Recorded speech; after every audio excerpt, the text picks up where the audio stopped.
hindi ibig sabihin, pabor ako sa impeachment kay BP Sara, ay lalabagin nyo na yung karapatan ni BP Sara. Bakit ako pabor? Dahil alam ko, madidiin si Marcos dito. Mapipilitan si BP Sara ilabas lahat ng hawak niyang ebidensya na baho ni Marcos. Hindi niya kakayanin ang personalidad ni Trump. Kita nyo naman eh. Very strong si Trump. Hindi niya kaya yan. Personality-wise, character-wise, hindi kaya ni Bongbong. Even utak, hindi kaya ni Bongbong. Ano lang ang kaya ni Bongbong sabayan? English. Diyan lang maayos si Bongbong pa English. Utal-utal pa. Di ba? So wala. Hindi maganda to. Pinupusta ni Marcos ang buhay ng mga Pilipino. Pinupusta ni Marcos ang buhay ng mga sundalo at mga kababayan natin na nandiyan sa area ng EDCA. Huwag tayong makisali sa gera ng iba. Wala tayong kapasidad. Ang dapat hinaharap ni Marcos ay yung gera sa kagutuman. Gera sa baha. Gera sa drug addiction. Gera sa online gambling. Yan ang dapat inaatupag ni Marcos. Huwag siyang nakikisawsaw diyan sa gera ng ang hindi pagkakasunduan ng Amerika at China na siya lang ang nakikinabang. Wala po tayong pakinabang dyan. Marcos, wala kang alam dyan. Maawa ka sa Pilipino. Ha? Antayin po natin ito. But definitely, hindi ito magdudulot ng magandang balita sa Pilipinas. Isa lang ang inaasahan ko rito. Baka naman, baka sakali, sabihin ni Trump, pauwiin mo na si PRRD. Sana nawa,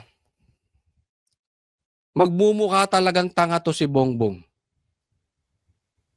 sa harap ni Trump. Sana i-live po nila. Kasi baka mamaya hindi i-live yung kanilang pag-uusap at kung ano-ano na namang pagmamalaki ang gagawin ni Bongbong, kung ano-ano na namang kasinungalingan, ano na namang pangako na pang SONA lang. Eh hinahabol lang to sa SONA. Pero wala namang natutupad. Baka mamaya mangangako hindi naman talaga pinangako ng Amerika, nabudol na naman tayo. Tapos, pag in-explain ni Claire, akala mo ang galing-galing ni Marcos, akala mo ang tali-talino ni Marcos, at higit sa lahat, akala mo ang linis-linis ni Marcos. So sana, i-live po yung kanilang meeting. Para makita natin anong katangahan ang gagawin natin nitong presidente natin. Hindi niya teritoryo yan. Hindi siya magaling dyan. Ay, nako. Next topic po tayo. Eto. Simulan natin dito sa paunti-unting nagiging tagumpay ng Duterte. May mga hinihingi impormasyon ang Korte Suprema sa Kamara kaugnay sa inihahing petisyon ni Vice President Sara Duterte na kumukwestiyon sa impeachment complaint laban sa kanya. Saksi, si Tina Panganiban Perez. Ang gustong malaman ng Korte Suprema sa utos nito sa Kamara at Senado, ano na raw ang nangyari sa unang 3 impeachment complaint laban kay Vice President Sara Duterte. Eto, okay. Salamat naman at gumalaw na po ang Korte Suprema. Ito po medyo, kung ako tatanungin, hindi naman tayo abogado, so hindi tayo expert pagdating sa batas. Pero pag tiningnan po natin at inisip natin, ako po medyo sumasama ang loob ko pagdating sa korte kasi napakabagal po ng kanilang responde sa mga nangyayaring pang-aabuso ng gobyernong ito. At ngayon, ito po ay naging lehitimong kahit maliit po ay tagumpay sa Duterte. Tagumpay po ito para doon sa mga inaapi kasi ito po ay hindi laban lang ng Duterte. Ito ay laban ng mga Pilipino na pinamumunuan at pinag-aabusuhan ng mga nasa puder na ginagamit ang kanilang kapangyarihan para apihin ang walang ang walang kasing kapangyarihan nila. Yung ayaw sa politika. Kasi sila ay nagkampi-kampi na po itong mga ito.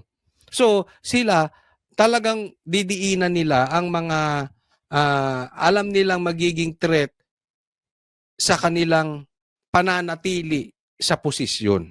Kaya pinagkakaisahan po ang Duterte at damay po dito ang bawat Pilipino, no? Kaya nga itong impeachment na to, maraming salamat at gumalaw na po ang korte. At kung maaalala nyo po, ipaliwanag ko lang saglit, no? Doon sa mga hindi nakakaalam, ito po yung sinampa namin na reklamo sa Supreme Court. Naalala nyo yun? Ito'y televised ng mainstream media. Meron pa nga kaming interview rito. Ito po ay sa pamumuno ni Attorney Tolrion at saka ni Attorney Delgra, no? So at marami pa, no? So kasama po tayo diyan, kasama si Boss Dada, kasama din dito si Banat Bay, kaya lang hindi siya nagising ng maaga. Allergic sa maaga yun si Banat Bay. Maaga po kasi namin final to, napaka-antindi, no? But anyway, maraming salamat, sumagot na po ang Korte Suprema at ito po yung kinwe-question natin. At ito yung lagi ko pong dinidiscuss sa vlog ko. Ako, pabor ako sa impeachment ni BP Sara. Kasi alam ko maraming ipapakitang ebidensya si BP Sara. Pero hindi ibig sabihin, pabor ako sa impeachment kay BP Sara, ay lalabagin nyo na yung karapatan ni BP Sara. Naintindihan nyo? Magkaiba po ito, ha? Okay? Bakit ako pabor? Dahil alam ko, madidiin si Marcos dito. Mapipilitan si BP Sara ilabas lahat ng hawak niyang ebidensya na baho ni Marcos. And I'm sure marami yan. Maraming video po yan, no? So maglalabasan dyan. Pero, kailangan dumaan sa tamang proseso. Hindi po dapat nalabag ang karapatan ni BP Sara. At yan po ang kinwestiyon namin. Nalabag yung 1-year bar rule. Kasi dapat sa impeachment, isang beses ka lang masasampahan ng impeachment bawat taon. Yan po yung sinampa namin at ngayon, pinagpapaliwanag po ang Kamara patungkol dito. Ano na ang status ng 3 complaint? 3 complaint po yan eh. Hindi umusad. Yung pang-4 ang umusad na sinasabing kaya lang pumirma yung mga congressman ay binayaran. At ang nagsabi niyan mismo kasamahan nilang si Chanco. So yung mga pumirma dyan, bayarang congressman. Yun ang sabi ni Chanco. Okay? So ibig sabihin, sa madaling salita, 4 yan. Anong nangyari dun sa 3? Ano yung dates nung 3? Ito po yung nilabas ngayon. Pinagpapaliwanag. So maganda to. Kaya titingnan po natin, hindi po pwede na minamadali nyo. Kasi pag minadali nyo yung mga bagay-bagay, halimbawa, sinabi nila, simulan nyo yung impeachment. Nag-rule out ang Supreme Court that is illegal. Di bali wala yung impeachment. Nagbida-bida lang itong mga animal na congressman na ito. Yung gusto lang sa TV, yung gusto lang ng grandstanding, sila lang ang nakinabang. Pero in the first place, mapapawalang bisa. Illegal pala. Kaya nga dapat masagot muna. Eto na nga yun. Buti na lang, mauutak ang mga senador. Hindi sila utu-uto, hindi sila nagpapahawak sa liig kay tambaluslos. Gaya ng iba dyan sa Kamara na isang ganun lang ni Tamba. Ganun na. Ano po yun? Tamba, sunod kami sa'yo. Buti ganun. Hindi tuta itong mga senador. Nag-iisip eh. Marami rin po kasing abogado sa Senado. Kaya alam nila. Hindi katulad nun, marami doon tuta. Lahat yung marami, hindi naman lahat, marami doon, talagang tagasunod lang ni Tamba. Gusto rin malaman ng kataas-taasang hukuman ang eksaktong petsa kung kailan inendorso ng mga miyembro ng Kamara ang mga impeachment complaint at kung ilang session days ang lumipas bago na-transmit ang mga ito sa Speaker of the House. Sa dokumentong nakalap ng GMA Integrated News Research, makikitang December 2, 2024 ang O sila yung una nag-file. December 2, 2024, unang file. stamp na petsa nang inendorso ang unang impeachment complaint. December 4, 2024 naman. December 2, di ba? Sigaw-sigaw pa yung mga... Makiba ka. Ay, alam mo yung pasigaw-sigaw na... Alam mo na agad this. O, di ba? Kinikwento sa akin ni Ka Eric yan. O, kahit si Ka Eric, niloloko ka nga yung rally, yung pangangampanya namin sa Amerika. Galawang komunista. Niloloko si Ka Eric. Kasi yung mga pasigaw-sigaw niya, para Duterte.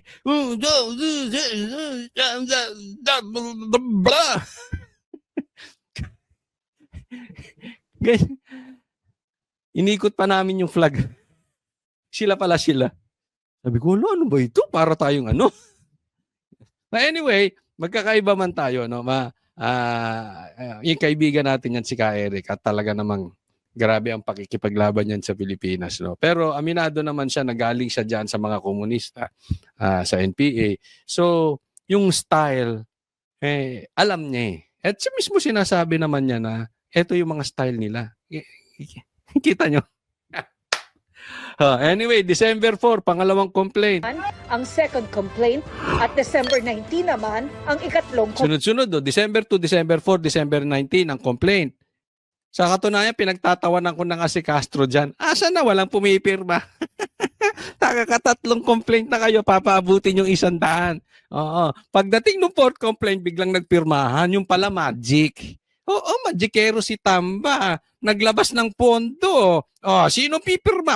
Ngayon may nilalabas si Chanco. Ano yung nilalabas niya? Nagkakatakutan. Tinatakot siya.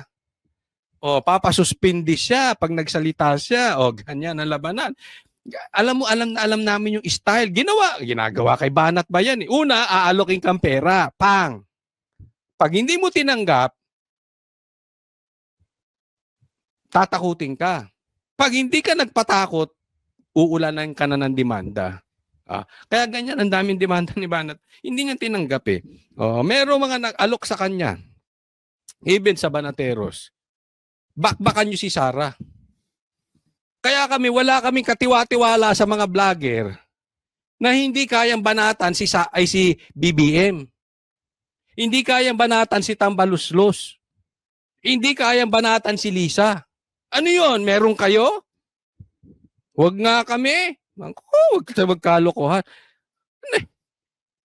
Naalok din kami ng mga ganyan. Kaya alam namin kumilatis kung sinong may ganoon. Kami, Banateros, kita nyo, kaliwat kanan, banat kay BBM. Pag mali, mali. Kaliwat kanan, banat kay Tamba. Pag mali, mali. Kaliwat kanan, banat pati kay Lisa. Pag mali, mali.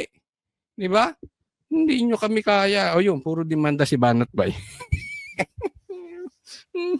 Nako. Sige, tuloy tayo. complaint. Pero hindi na gumalaw ang mga ito matapos niyan. Hanggang sa umarangkada sa plenaryo ang fourth complaint noong February 5, 2025 kung kailan din na-impeach si VP Sara. Is there any objection? The chair hears none. The motion is approved. Bida si Tambaluslos. Ito si Tambaluslos. Naawa ako. Walang magmamahal dyan.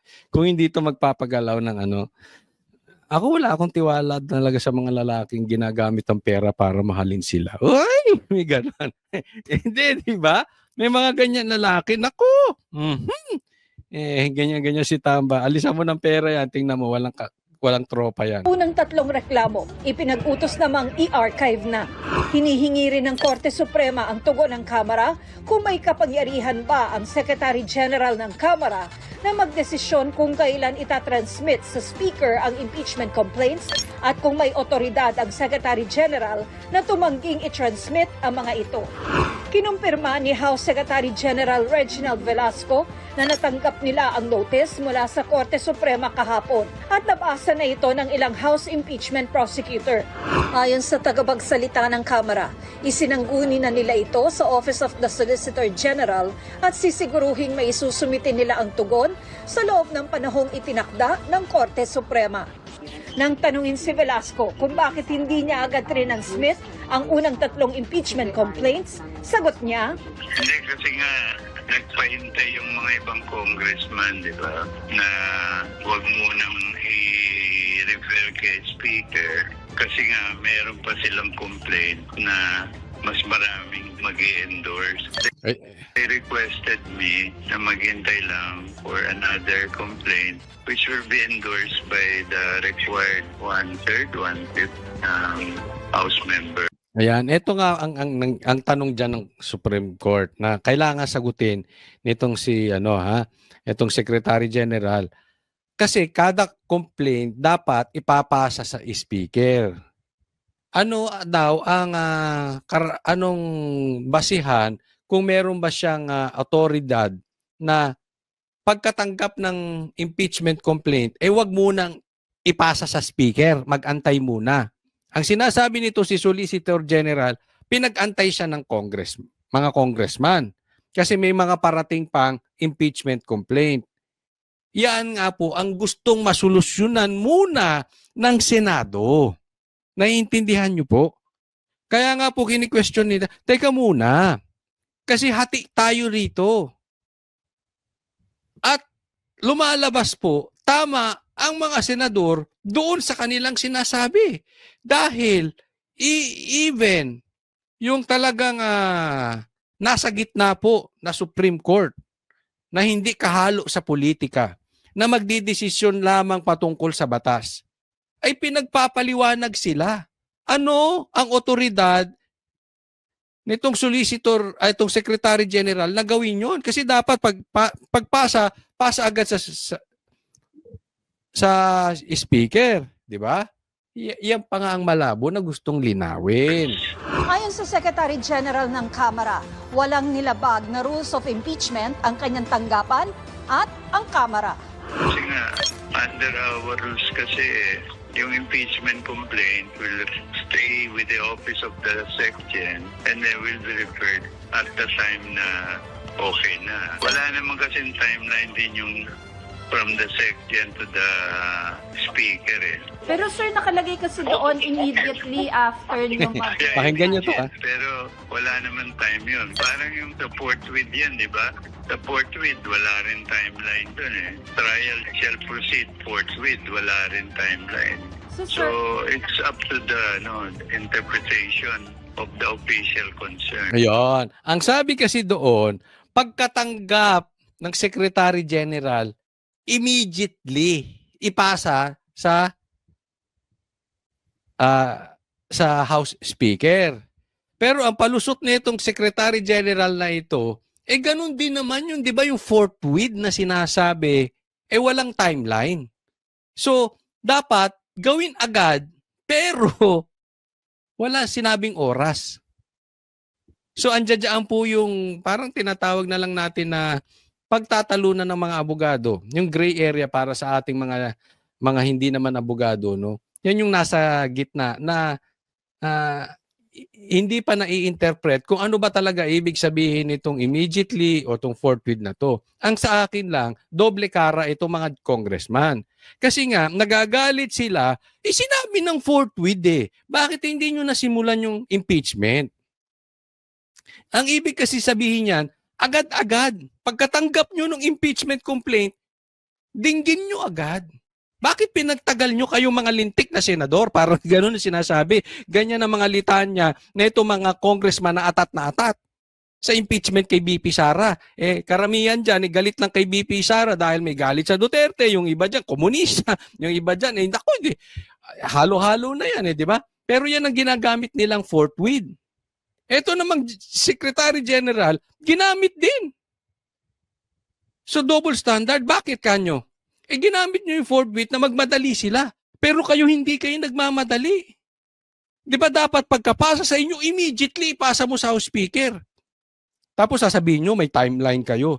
Oh. Pero pagdating sa 4th beat, dapat gawin nyo agad. Tingnan nyo kung gaano ka-ipokrito itong mga congressman.